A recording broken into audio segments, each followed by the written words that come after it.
Hola, bienvenidas a todas y a todos a este nuevo episodio de nuestro podcast, Las Cosas Como Son. Y este es el episodio 9. Ya estamos llegando casi a los 2 dígitos. Entonces vamos a agradecerles antes que nada que lo compartan, le den like y si esto les genera valor, se suscriban al canal Sociedad Civil México, por favor. Estoy aquí con mi compañera y amiga Ana Lucía Medina. Lu, ¿cómo estás?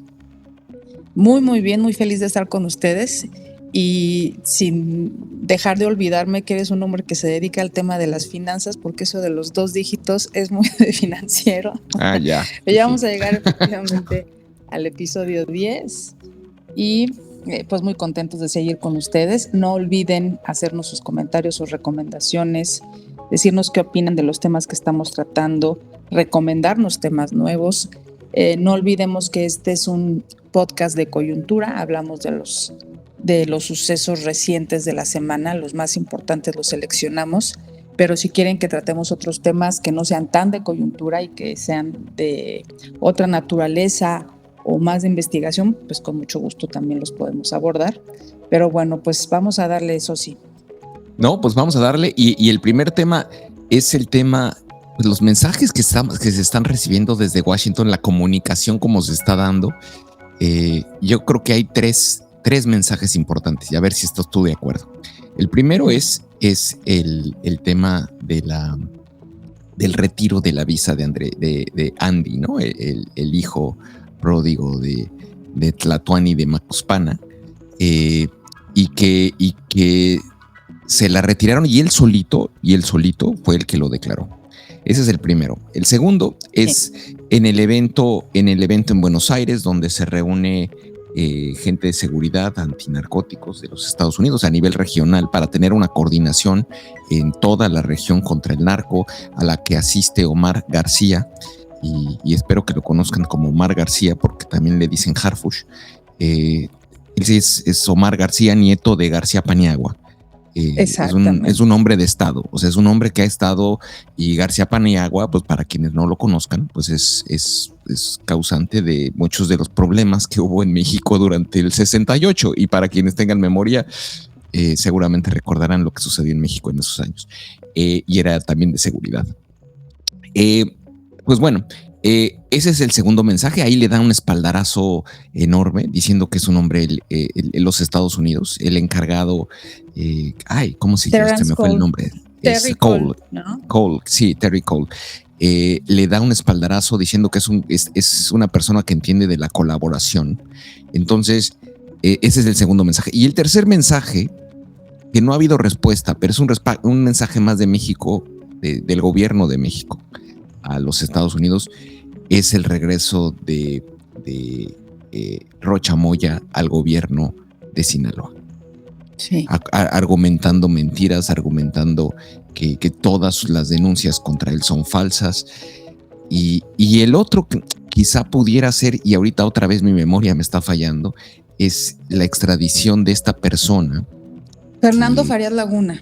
Exactamente, Fernando Farías Laguna, que es la única persona que la verdad conoce la historia completa de lo que pasó en Sinaloa con la extradición del Chapo y con el asesinato de Cue, que fue... No, porque Farías Laguna no es Farías Laguna es el sobrino del secretario. Él más bien sabe del tema del huachicol. Huachicol, exactamente. Él es hermano del otro vicealmirante o contraalmirante que ya está en prisión, y Fernando Farías Laguna. Es que esta semana han habido 2 detenciones. Farías Laguna estaba en Argentina en un centro de detención porque México solicitó su detención con fines de extradición y ya fue extraditado. Él es el que está relacionado con el tema del huachicol. Y el otro al que te refieres es Fausto Corrales. Exactamente. Él es el que acompañó al rector Cuen, al rector de la Universidad de Sinaloa, a la reunión con el Mayo y con los Chapitos, reunión a la que por cierto también estaba convocado Rocha Moya, y pues es el que tú bien mencionas, es el único que presenció lo que esa noche sucedió y que tiene vida, porque muchos ya los mataron. Y bueno, pues se le acaba de detener por parte de la fiscalía y vamos a ver qué tanto declara. Entonces, está muy enredado el tema, no sé tú cómo lo sientas, pero creo que son muchas cosas sucediendo al mismo tiempo. Correcto. Que nos generan como una sensación de ingobernabilidad, ¿no? No, es que ese es precisamente mi tema, porque por un lado pareciera que el gobierno de los Estados Unidos les manda un mensaje al retirarle la visa a Andy, que vamos, la visa, entiendo yo, y corrígeme si estoy equivocado, pero es desde abril, mayo que se la habían retirado. Sí. O sea, no es algo nuevo. Y el gobierno de los Estados Unidos no anunció nada ni dijo nada. No, lo sabemos por él, lo sabemos por exacto, él solito lo anunció. Y recordemos que él está en campaña, entonces también pues, busca espacio mediático y obviamente un golpe de este tipo, anunciarlo, pues le da un espacio mediático muy grande. Ahora, el tiro le puede salir por la culata y creo que es por ahí por donde le salió. Porque... Pues mira, él trae una escuela, que es la escuela de su padre. O sea, el papá así nació. O sea, el papá era capaz de hacer... Sí, y era capaz de hacer cualquier cosa con tal de llegar al poder. Y aprendió el caminito de cometer delitos y luego victimizarse. El padre, Andrés Manuel López Obrador, cometió muchos delitos en sus inicios y después lo siguió cometiendo. Pero recordemos que llegó a quemar pozos petroleros en Tabasco, lo cual es un delito federal. ¿Y con qué intención lo hizo? Pues para convocar a la gente a que lo siguieran, porque se victimizó diciendo que le habían hecho un fraude, que no lo habían querido dejado ser candidato y él era el líder que Tabasco necesitaba, y de ahí organizó a la gente y se vino al Zócalo. Desde entonces, el señor ya organizaba eventos en el Zócalo y se traía a la gente de Tabasco y demás. O sea, él le enseñó al hijo a ser así. Es el camino que saben que les funciona, la victimización. Como tú bien dices, se está rifando, que le puede salir el tiro por la culata. ¿Por qué? ¿Por qué le pudiera salir el tiro por la culata a Andy López Beltrán? Pues porque él no es Andrés Manuel López Obrador. Y Andrés Manuel López Obrador nos puede caer muy mal, pero de que tenía mucho oficio político, lo tenía. Y de que creó desde hace mucho tiempo, desde hace décadas, y sí lo hizo él, junto con mucha gente, un movimiento político relevante de izquierda, entre comillas, lo hizo. Y llegó al poder con una votación histórica. Y después dejó a su hija política. Ya sabemos a costa de qué. Y usando qué medios. Pero el padre era un animal político, ¿no? Y lo sigue siendo. Y ahorita vamos a decir por qué. No, y el hijo no lo es. Es totalmente de acuerdo. Y nada más para aclarar, el tema de las capacidades políticas de Andrés Manuel no tiene nada que ver con su capacidad para hacer política pública. Es simplemente un carisma, es carisma. Tiene un carisma, claro, un arrastre social muy grande con la que mucha gente se siente identificada. Y eso es un capital político, electoral muy fuerte que no tiene el hijo. Su popularidad, Sosi, no la podemos negar. Y esa popularidad creció después de muchos años de estar en esto. La verdad es que nadie puede negar que el señor, ¿no?, mueve el abanico como pocos en política, y efectivamente, no estamos diciendo que el hombre sea un genio de un estadista, por supuesto que no, le hizo un daño tremendo al país, pero hay que reconocer lo que construyó, la popularidad que generó y el movimiento que creó. Entonces, el hijo no es, bueno, ni cercano a eso. O sea, el hijo, he estado viendo muchas mesas de análisis donde dicen, pues es un junior. Pues sí, y hay que decirlo con todas sus letras, o sí, y amigos, al hijo, el papá le construyó todo un entramado ilegal de delincuencia al interior del propio gobierno, que es el que le dio toda esta capacidad económica que le vemos. Él por sus propios medios, él por sus propias capacidades y sus propias habilidades, no hubiera podido generar todo esto que el papá le dio, y no solo a él, a los hijos. Lo que pasa es que a José Ramón, que es, digamos, si ustedes recuerdan, el de la Casa Gris, el gordito que está casado con Amy Adams, o con Emily Adams, o ¿cómo se llama? Emily. Él probablemente menos capaz, lo que hizo el papá fue acomodarlo en este grupo Vidanta, al cual este grupo le debe todo a Andrés Manuel López Obrador, y entonces acomoda al hijo trabajando ahí, ¿no? Por eso se la pasa de vacaciones, se la pasa visitando justamente todos los hoteles de Vidanta. Pero a los otros dos, a Andy y a Gonzalo, sí les armó un entramado gubernamental, criminal, para que ellos pudieran hacerse de recursos y pudieran hacer sus negocios aprovechando su sexenio y el sexenio de Claudia Sheinbaum, porque todo eso sigue vigente. De ahí salió el clan, ese famoso clan que hemos visto en las investigaciones de Loret, porque correcto, son puros prestanombres de estos dos, de Andy y de Gonzalo, que tienen una red que se dedica a todo, desde la compra de medicamentos para después vendérselos al gobierno, medicamentos que no tienen la calidad, que muchos están caducos, hay muchas investigaciones al respecto, la compra de equipo médico, la obra pública, lo del Tren Maya, que sí el balastro, y mucha de la obra pública que se hace en los gobiernos estatales de Morena está asignada, así como cuota, a las empresas de los hijos de López Obrador, que por supuesto no los tienen a ellos como accionistas, tienen prestanombres.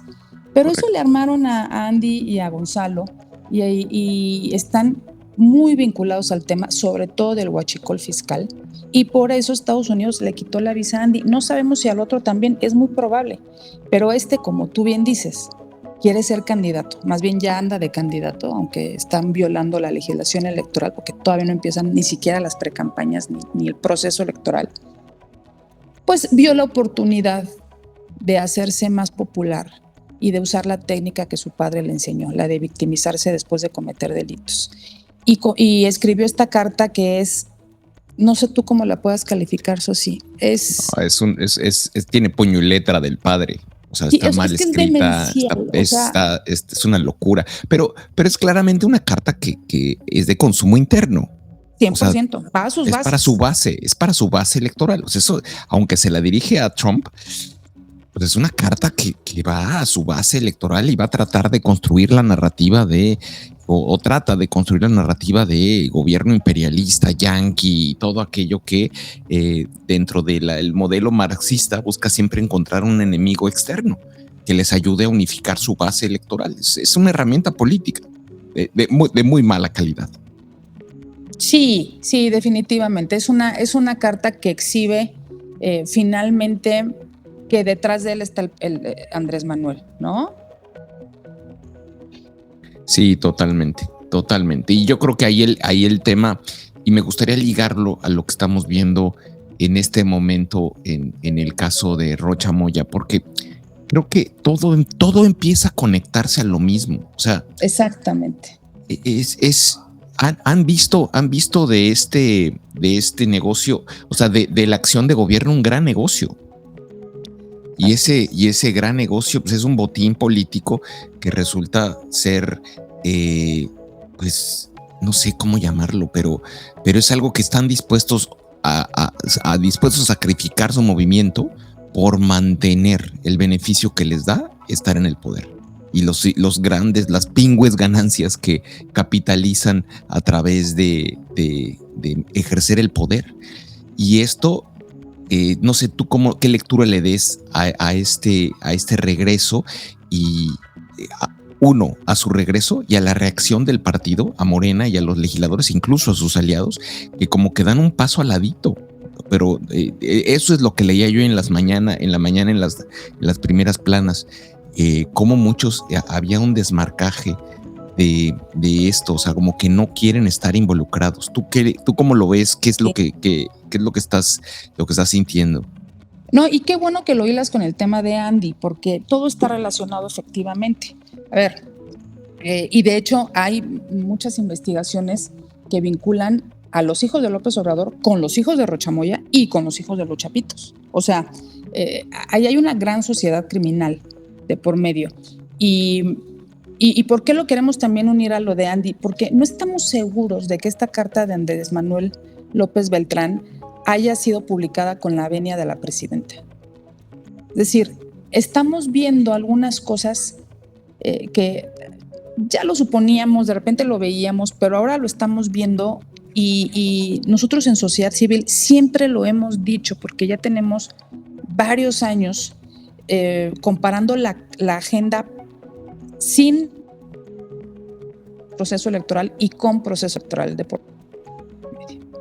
Lo que está de por medio es el proceso de la historia. Ya sabemos que cada proceso es más grande uno que el otro, pero este es muy grande porque son 18 gubernaturas y todos los congresos locales y prácticamente todos los cabildos del país y las alcaldías de la Ciudad de México. En fin, es enorme esta elección. Se empiezan a mover muchas cosas. Andy López Beltrán es muy probable que no le haya consultado a la presidenta nada relacionado con esa carta. Por el simple y sencillo hecho, no sé qué piensas, pero él, en calidad de interlocutor presidente de Estados Unidos, siendo el hijo de López Obrador, escribirle con esa alcance, ¿no?, pretendido al presidente de Estados Unidos para pedirle incluso la destitución de Marco Rubio y de Landó, me parece que la presidenta no lo hubiera permitido. O sea, en términos del cuidado de la relación entre ambos países, estamos hablando de que el hijo del líder político y moral de Claudia Sheinbaum le escribe una carta así a Trump. Es decir, estamos viendo acciones fuera del control de Claudia Sheinbaum. Y lo que pasó ayer con Rocha Moya, que anunció su regreso, y cosa muy curiosa, la presidenta no fue a la mañanera y puso un tuit diciendo que tenía gripa. Nadie se la cree. Ya después, claro, todos hilamos los cabos, ¿no? Pero, pues, por Dios, claro que no fue porque muy probablemente un día antes en la noche le avisaron. Y la iban a cuestionar. Y le iban a cuestionar. Claro, la iban a cuestionar durísimo. ¿Por qué? Porque Rocha Moya aparte puso horario. No se tocó ni siquiera el corazón para decir voy a regresar, voy a anunciar mi regreso en la tarde. No, lo anunció en la mañana. Sí. Y ese arrojo, eso sí, yo no lo veo más que con la venia de Andrés Manuel López Obrador. Es correcto. Es decir, esto fue algo que una orden, una indicación de Andrés Manuel López Obrador, contraria a la de Claudia Sheinbaum Pardo. Pero la culpable es Claudia Sheinbaum Pardo, quien estuvo meses defendiéndolo, porque como tú mencionas, esto no es nuevo. O sea, la visa, no solo la visa, la solicitud de detención con fines de extradición fue hace meses. Correcto. Y Claudia Sheinbaum se dedicó a defender a Rocha Moya y a los otros 9. Organizó eventos en todo el país para poner como escudo la soberanía nacional y se la pasó declarando que no había pruebas. Era su vocera, su defensora. Y ahora, pues, secretaria de Gobernación y el partido, el movimiento, como tú mencionabas hace rato, pues salen a decir que no están de acuerdo, que fue una decisión unipersonal y que incluso gente como Ricardo Monreal declaró que, pues, le recomendaba que lo reconsiderara y que volviera a pedir licencia. Es decir, esto son muchas señales al mismo tiempo que no podemos dejar de observar, pero el que está detrás de esto es Andrés Manuel López Obrador. Bajo esa hipótesis, uno podría pensar que estamos a la mitad de un enfrentamiento entre Andrés Manuel o el grupo Andrés Manuel y el grupo de gente de Claudia, porque pareciera que hay un momento o esta podría ser una buena oportunidad incluso para Claudia para romper el pacto. No solo el pacto criminal, sino el pacto con Andrés Manuel.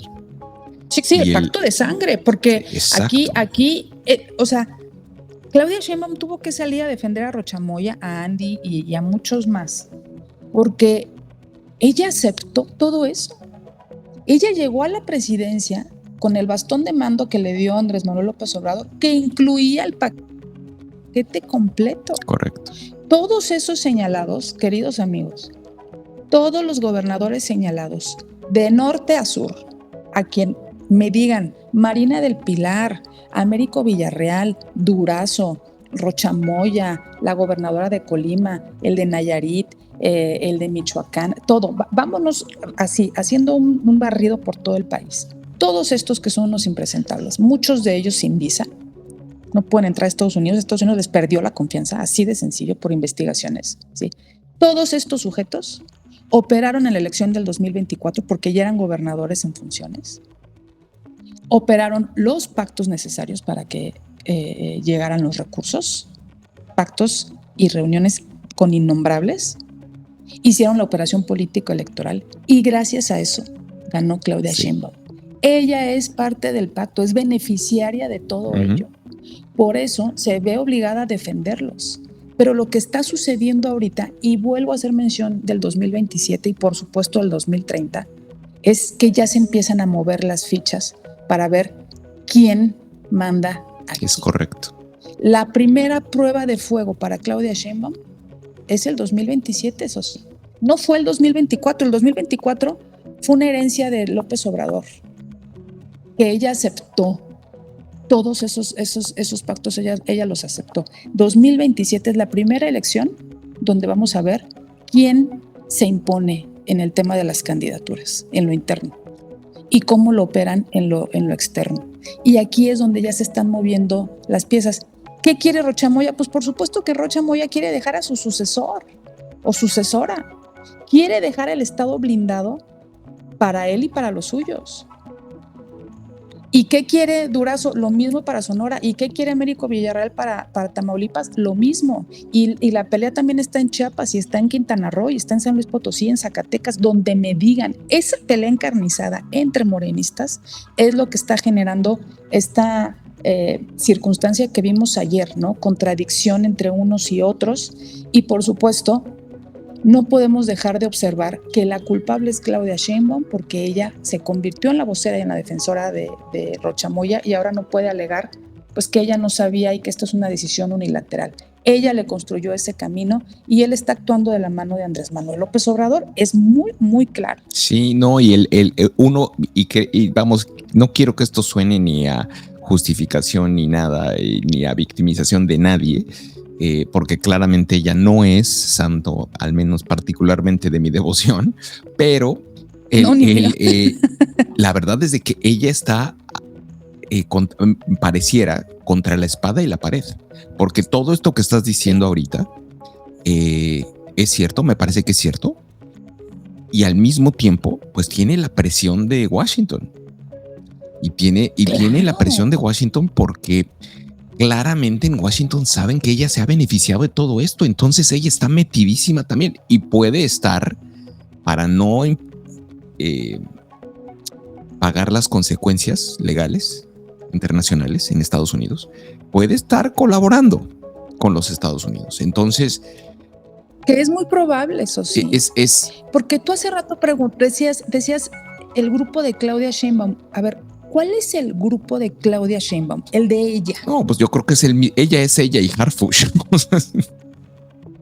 O sea, es muy pequeño. Yo creo que es este grupo que ella se llevó del gobierno de la Ciudad de México al gobierno federal y que es relativamente nuevo, que es en el que ella sí confía plenamente. O sea, desde Omar García Harfuch hasta pues, Pepe Merino, este chico Layú, y este niño Clark, el de las medicinas. O sea, esta gente que ella se llevó del gobierno de la Ciudad de México al gobierno federal y que los puso en algunas posiciones que Andrés Manuel le dio oportunidad de poner a esta gente en sus posiciones, es la gente de ella. Pero yo no sé si Ernestina Godoy le sea leal a ella o a Andrés Manuel López Obrador.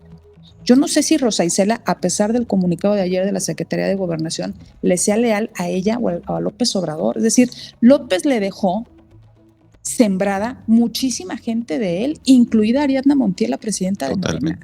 Y yo creo que ahorita están en las definiciones de qué pasos dar y de qué partido tomar, porque dentro de Morena, por supuesto, porque ya se empiezan a mover las fichas y la agenda con Estados Unidos influye enormemente. Totalmente. No, la presidenta no quisiera una guerra arancelaria con Estados Unidos. No solamente no la quiere ella, no la queremos los mexicanos, es nuestro principal socio comercial, se nos viene la debacle económica. No, México le exporta el 85% de sus productos a Estados Unidos. Imagínense que les ponga aranceles como se los ha puesto otros países, entre ellos Canadá, otro socio comercial con el que ya traen una guerra económica, se nos viene abajo la economía, amigos. Claudia no quiere eso para el país, evidentemente no lo quiere, y no es porque ame a México, es que sería un fracaso. Sí, no podría sostenerlo con el nivel de endeudamiento, o sea, tiene que conservar la agenda con Estados Unidos. Sí, además. Y su interlocutor se llama Omar García Harfuch. Y es ese, o sea, entiendo lo que dices y dentro del libro de texto eso es lo que tendría que hacer la intención de mantener la economía y de que el país le vaya mejor, y eso es lo que debería de hacer un estadista. Pero más allá de eso, a mí me parece que es cuidar su propio pellejo.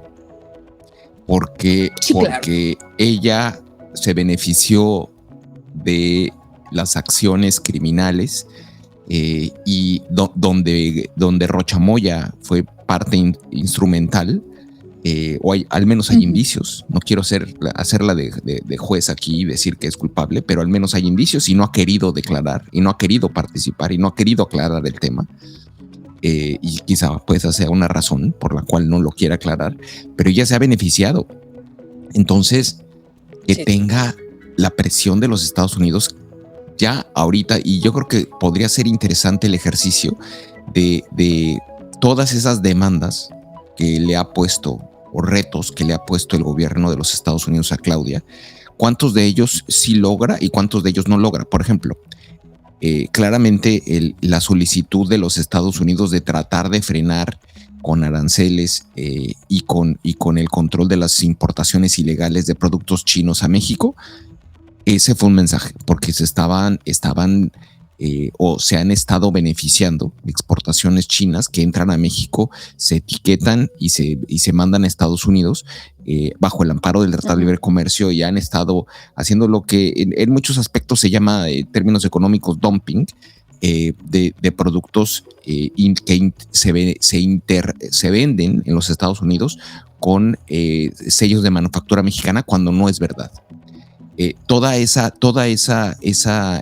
La importación indirecta de productos chinos a través de México hacia Estados Unidos ha generado un problema de competitividad en los Estados Unidos, y los mismos Estados Unidos han exigido a que México redoble sus esfuerzos por frenar la importación legal e ilegal de productos chinos. Y ese yo creo que es el primer mandato. Y no, el tema con China es otro que se atraviesa, ¿no? Ese es el primer mandato. Y el segundo mandato es la extradición y que para mí tiene la extradición de Rocha Moya y los demás el resto de los colaboradores, que tiene como telón de fondo pues el apoyo, si de verdad existe la voluntad política por parte de Morena de colaborar. Y yo creo que ahí es exactamente donde vemos esa fractura que me parece vamos a ir viendo hacia adelante más entre el movimiento obradorista y la presidencia de la República, que son dos cosas diferentes. Oye, y el movimiento claudista. Es correcto. Que es muy diferente o sea, Claudia Sheinbaum tiene que mantener una buena relación con Estados Unidos, y Estados Unidos le pide cooperación. ¿Quién es el encargado de ejecutar esa cooperación en temas de seguridad? Omar García Harfuch. ¿A quién odia a López Obrador? A Omar García Harfuch. Él y los duros que les dicen dentro de Morena no toleran a Omar García Harfuch por esto que tú decías al inicio del programa. Pues porque es hijo de García Paniagua, está muy vinculado al movimiento del 68, que recordemos que es como una de sus elementos fundacionales de la izquierda. Está relacionado con García Luna también, trabajó con García Luna, otro de los fantasmas del obradorato. Entonces García Harfuch no le cae bien a López Obrador, pero le ha demostrado mucha lealtad a Claudia Sheinbaum, y es el hombre de confianza de Claudia Sheinbaum, y es el principal interlocutor con Estados Unidos en temas de seguridad. Tan es así que es muy reconocido por el director de la DEA y es muy reconocido por otras agencias.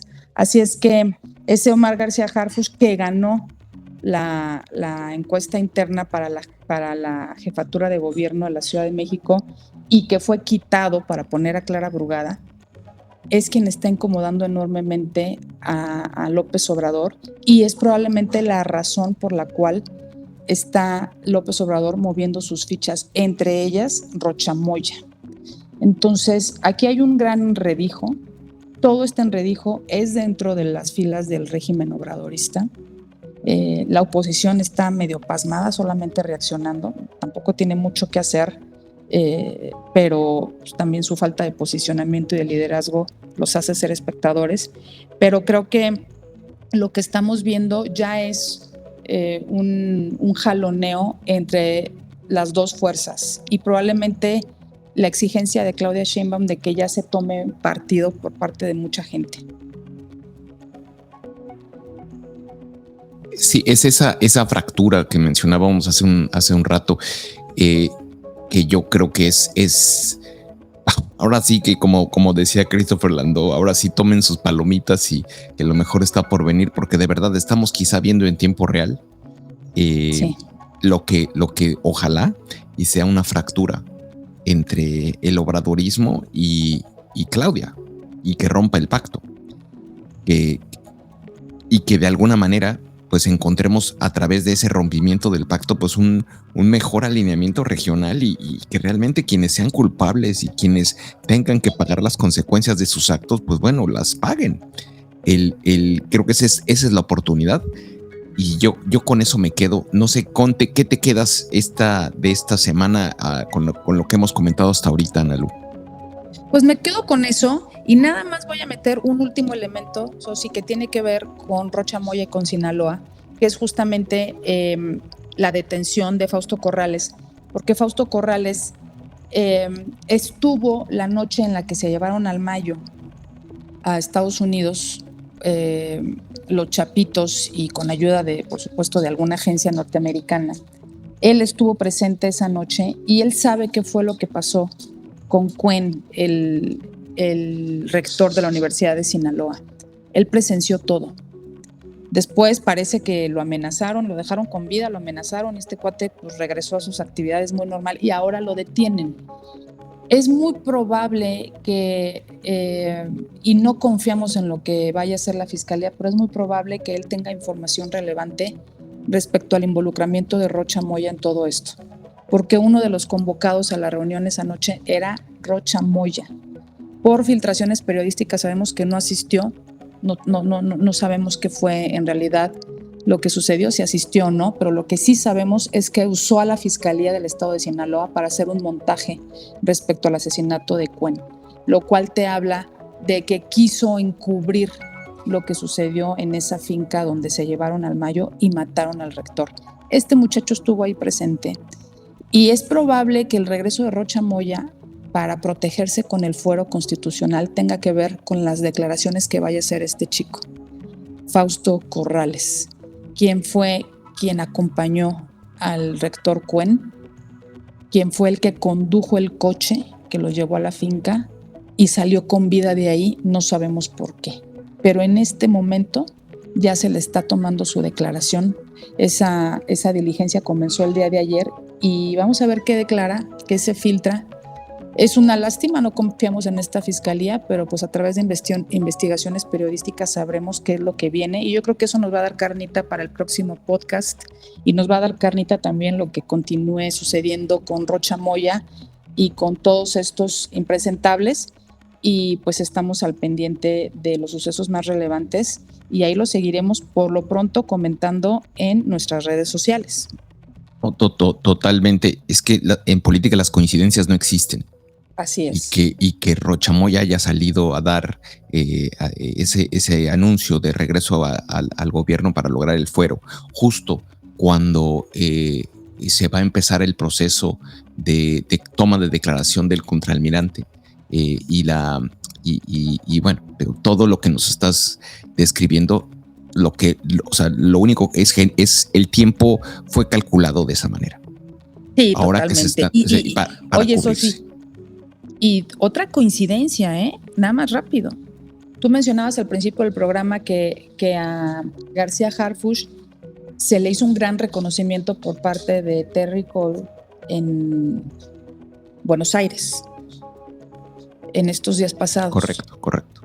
y en Buenos Aires estaba detenido el contraalmirante. Sí, son muchas coincidencias. Mismo que no había sido extraditado a México porque Argentina había hecho ahí el proceso un poco engorroso.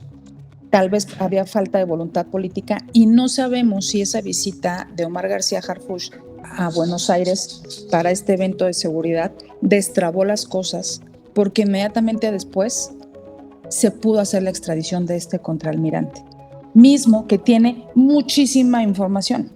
Entonces, otra coincidencia que está relacionada con Estados Unidos, está relacionada con un tema de cooperación entre ambos países y está relacionada pues con el entramado criminal más grande del país, que es el del huachicol fiscal, el entramado político criminal más grande del país, que es el huachicol fiscal, y que es el fraude a la hacienda pública más grande registrado también. Entonces, bueno, ahí también habrá mucha información y pues veamos qué sucede y por lo pronto pues sigan nuestra información en tiempo real, el resumen de todas las primeras planas que se hace por parte de sociedad civil, el análisis, el fact-checking de todas las mentiras de la mañanera, y ahí estamos todo el tiempo publicando información en tiempo real de las noticias que se van generando día con día.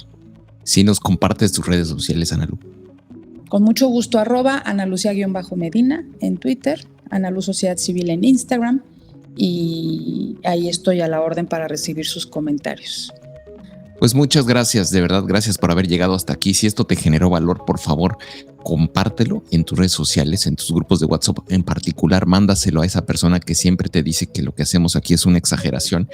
Y no te olvides de suscribirte al canal de Sociedad Civil México, @SocCivilMX, prácticamente en todas las redes sociales, Instagram, Facebook, Twitter, en YouTube, en todos lados estamos con la misma arroba.